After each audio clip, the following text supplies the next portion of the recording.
Welcome back to CoffeeU. We are back. We're back, baby. Better than ever. Awesome. We're so excited about this. We haven't been with you in a while, but we're back, and we're glad you're here. Thanks so much for listening to us and talking to us and contributing to us. And so we're so excited to talk about coffee again. Yeah, and you've continued to listen to us, even though we haven't been putting out new episodes. We still get people listening to the show, so thank you so much. Thank you very much. So, but now we're going to have more, so we you are. can listen more. Yeah, we're going to recap since a lot has happened. It's been almost 2 years, year and a half. Yeah, year and a half since we had an episode, and we'll talk about why. Part of the reason why we didn't have one last year. We were planning on having more CoffeeUs last year, but it didn't happen. We'll talk about that, why that did not happen. Yeah, later in the episode. We're going to add some segments this year, some regular segments to our episodes, and one of those we're going to call. Wait. So you're saying not only are we back, but we're bigger and better than ever? Bigger and better. Maybe a little bigger, but we are better for sure. No, so we're going to have some segments, and one of those we're calling Grounds for Celebration, where we're just going to talk about some great things that's happened either personally or in Baba Java. And this Grounds for Celebration is that we're back. We're back. That's our Grounds for Celebration. That we're able to be here, and I'm going to plug our new producer, Matt Powell, who's on the boards. He doesn't have a mic, so he can't say anything. But we're yep, but you can. There you go. We're thankful Thanks, for Matt. And Randy's stalking around with a camera somewhere, so thankful for Randy for helping out too. Yeah. So let's get into it. So what's happened? A lot's happened. Yeah. One big one is we've opened 2 new stores. Yeah. Which is wild. Yeah. Those were they've been fantastic and great locations. One of them down 119, 280 area in Meadowbrook Village. That was the first one we opened. Well, the first new one we opened back in October of 23. And then we recently opened October of last year, our newest store in Homewood on Green Springs Highway in the Edge development. So we're excited about that. It's been a great location and some really cool neighbors, tenants doing some different food items. So we're excited about that. And within those 2, we've added a dessert option to our. So Nathan, talk about that. We talked about this before, that we were going to offer some dessert options. We thought that would kind of complement what we do. And we really researched and investigated and found out, talked to a lot of different people. And we decided we were going to partner with Popbar. Popbar are specialty gelato pops. Yes. Based out of New York. And so Ruben Ben Yehuda is the owner of the company. And so we decided to partner with them. It's really added a new dimension to Baba Java, partnering with Popbar. The reason is there's several reasons. One, it complements us well. So coffee is for me, it's an all-day thing, and a lot of people, It's an all-day thing. But for a lot of people, it's a morning thing to help them wake up, get the caffeine in, and stuff like that. Well, pops are not. I don't wake up at breakfast and eat a pop. Okay, and listen, this is a very important concept. I want you to understand. We don't call them popsicles. No, we can't. They're gelato pops or pops. Okay, so Matt, you may have to bleep that out since it's trademarked. Yeah, we don't make. It's okay. We don't. This is a podcast. That's right. It's they don't care about us. Nah. Yeah, we're a nobody podcast. That's right. No one is ever going to sue us. So, because they don't know about us. Pops. Okay. So we create, so Popbar is specialty gelato pops. And so I don't eat pops in the morning. I usually eat them during the day or at night. Right. So it complements coffee in that way. It's also a warmer weather type thing. Coffee, again, I drink coffee all year long, and I know you do too, and I know a lot of people do. And I think all of you should too.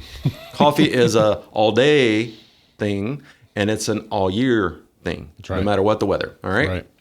So, but pops are generally a warmer weather type thing. So when it's a little bit slower with coffee in the summertime, especially, when we have cold drinks and ice drinks and things like that, but it's a little bit slower sometimes in sales. But anyway, so pops will complement that. So we thought it would be a great thing. It has been a great thing. It's been a great partnership, and we're excited for even another one to come in the near future. Hopefully we've signed with them for another one. Exactly. We haven't opened a location. When we decide what we're going to do about that, we'll announce it here. We'll announce it. You'll be the first to know. That's right. Third to know. Third to know. That's right. Something else we did recently. We did mention it in our season 2, but Josh, if you remember, who was a regular on the show, and his wife Rachel and their child, their son Luke, moved to Dubai.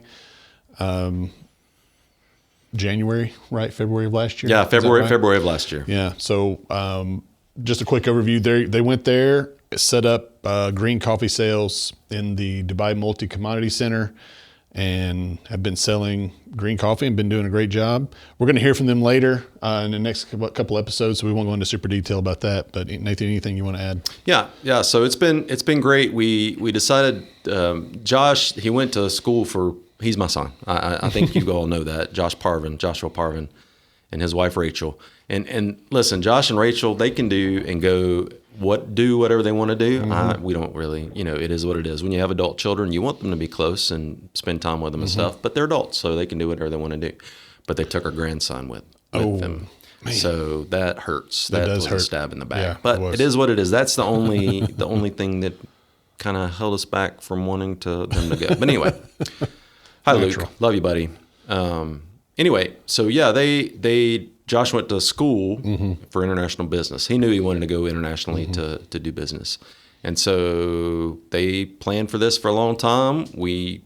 It worked out. We had an opportunity at the DMCC, like what you said, and we signed with them, got an office there. We started importing green, and then he's been selling like crazy, doing a really good job, really working hard. He's really, really built it up. We sell in Dubai. They live in Dubai in the Emirates. So they sell in the Emirates. They sell all throughout the Gulf countries, the Khaliji countries, and so in Saudi especially. So most of their sales have been in Dubai, the Emirates, and in Saudi. Yeah. Very good. Again, we'll hear more about them. What they're doing in a couple episodes. Also, we focused a lot on wholesale this past year. Done a great job. Lee and his team have done a good job. Lee Wadman's our director of client services. Client services. Yeah. Thank you. He's our director of client services. We call it's really our sales people, but we call them client service because they do more than sales. They don't just sell people and leave them in the lurch. They sell. They follow up. They support, they service machines, they do whatever they need to do to make sure the client is happy, is satisfied, and is really doing a good job with their Baba Java coffee. So they do a really good job. Thanks, Lee. Something else that wholesale's been doing a great job, adding more cafes to our clients. As you guys know, we are a roaster as well, and we service several cafes in the area. I think we're up to 6 now. Who use our coffee in their shops. And we also don't just drop coffee and leave. A part of our model is we will train your baristas, help you learn your machines if you need to, do quality control checks when we show up. So if you're interested in Baba Java being in your cafe, just email Lee at babajavacoffee.com. Lee at babajavacoffee.com. He'll help you out with that. So that's our 3 things that we want to accomplish, right? We want to have excellent coffee, excellent education, and excellent customer service. And that's not just in cafes. That's our wholesale, that's our direct sale, that's our B2C, B2B, whatever it may be. Yeah. We're going whatever it may be. That's what we're gonna accomplish. That's what we're gonna do. That's right. So excellent coffee. That's our job with roasters. Ruben and Nicholas, they do a really good job with that. They sure do. And then you're involved in that too. And then excellent education. So we want to educate our clients about specialty coffee, about what makes good coffee, about how they serve coffee the best, to work the machines, to clean the machines, to service the machines, and then also excellent customer service. And that's from our end about how we're going to serve our clients. Exactly. So we don't just drop off stuff. We serve our clients, and that's what we should be doing. We should serve one another in life, and we want to serve our clients. Very good. Yeah, that's right. And we're looking to grow it even more here this year. I know Lee's going to work hard to get our coffee in even more places. And we're looking even outside of Alabama for that. So added a new coffee partner in Forest Coffee. They work specifically in Colombia. We've added, last year we added a coffee called the Pink Power Bourbon. Ooh, fantastic coffee. They had a couple different fruity. roasts. Yeah. And some of it, all of them were really good, but I don't know what. Super good. The most recent roast profile, they switched to an even lighter roast, and it is so good. I could just drink it and drink it. Exactly. So you can grab that as a pour over in our shop or we're online if you want an 8-ounce tube of that. We also just got this, it's a little controversial, and we'll go into that in future episodes, but we just got a co-fermented Colombian. Why is that controversial? Because the coffee seed is actually fermented with passion fruit. They put dried passion fruit in barrels, essentially, with the coffee cherry, and the coffee cherries ferment with the fruit in there with it. So we're adding flavor. Yes and no. So it's different, of course, than taking a roasted coffee and putting a flavored oil over the top of it. There's no science in that, really. You're just pouring flavor over coffee. Here, there is definitely science involved, fermentation involved. There's chemical reactions involved. So there's a little more goes into it than just adding a flavored oil to roasted coffee. So the great thing about it is the coffee cherry still retains the natural flavor that it has. It's just also pulling in flavor from the dried fruit. So it's controversial because some people don't think it should be. It's controversial in coffee community in general. Exactly. It's controversial in specialty coffee for sure, but it's even controversial in our own. It is. But it is a fantastic coffee, and there'll be a lot of information on our website about it when it is actually released, and we'll have a blog post about it as well. So something else happened last year. Nathan, you kind of just briefly talked about why we didn't record last year. Last year we were going to have more coffee use. We wanted to do it every year. And like we said, it's been a year and a half. Well, cancer stopped us from doing that. So last May, I was diagnosed with a type of non-Hodgkin's lymphoma, pretty aggressive type. And so we were sick for, it shows how stubborn and stupid I am sometimes. I was sick basically the whole first of the year. Yeah. And then finally in May, I was like, Wendy was like, you got to go get it checked out. And so I finally did. And so, I was diagnosed with a type of non-Hodgkin's lymphoma. So I had several rounds of chemo treatment. So we went through chemotherapy. We went to at UAB, which is just an unbelievable place. Dr. Narchetti and all the nurses and all the nurse practitioners and all the caregivers and the pharmacists and Liz, the pharmacist. And there were so many people that just cared for us and took really good care of us. And so we went through 6 rounds of chemotherapy, pretty intense. It was a full week. The first round I had to be in the hospital, and I was in the hospital doing the chemo for 5 days. And then was able to go home after that. And what they did with us was a really cool program where they were going to they said I was the perfect candidate because, and this is really weird. Well, we live locally. So we could just drive in and out, drive back and forth. People that don't live locally, it's hard to do that. They have to be admitted and stuff like that because they can't drive a long ways or travel a long ways. And they said I was relatively healthy, which compared to some of the other people I was, besides having cancer. And then they said I was young. They said I was young for this type of. So you're a young guy. When we were in the hospital, they kept saying, because you're so young. And I was like, I'm not young. I don't feel young. I'm not young, period. But then most of the people, this type of cancer, this type of non-Hodgkin's lymphoma usually happens with people that are in their 60s and 70s. And I'm not quite there yet. No. So compared to them, I am young. Yeah. That's what they were saying. So funny. We accepted that after that. Yeah. So anyway, they allowed us to go home. So we had a little backpack. We put our chemo in. So for 5 days, we we would take our backpack and just have it with me all the time, and it would just constantly infuse the chemotherapy. Every day we'd go and they change the bag out. They check me and everything. We'd do that for 5 days, and then we'd have it's 3 weeks between starts of cycles. So then so it was about a little over 2 weeks before we had to go back. And boy, I tell you, that stuff is rough. It was rough. I looked like a zombie. So in the middle of that, we were planning on going. There were 6 cycles of that, and went like 6 cycles. I lost all the hair on my body. I lost a lot of weight. I was like basically pale as a ghost, just real weak. And in the middle of it, we were going to go in December. So this was started in May. We started chemotherapy in May, and it was going to be done by September, October.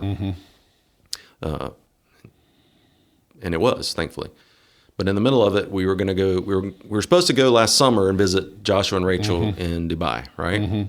Well, I mean, just wasn't able to. We just weren't able to do that. So we decided after everything was over, we were going to go in December. All right. So between after Christmas and over New Year's, we were going to go visit them. Whole family, all 8 of us, which is insane. That's do that. Lot of it's ridiculous. It's a lot of people. So anyway, in the middle of it, we realized our passports needed updating. Yeah. Of course. They have the State Department, or they have this weird thing where if it's 6 months before it's expired, you have to get it. Yeah, they won't let you in the country. They won't let you in or out, which, is it expired or not? I don't understand. Right. But anyway. So anyway, we had to get our passports updated. And if you see my passport, we can show you a photo at some point. Matt can put that up there.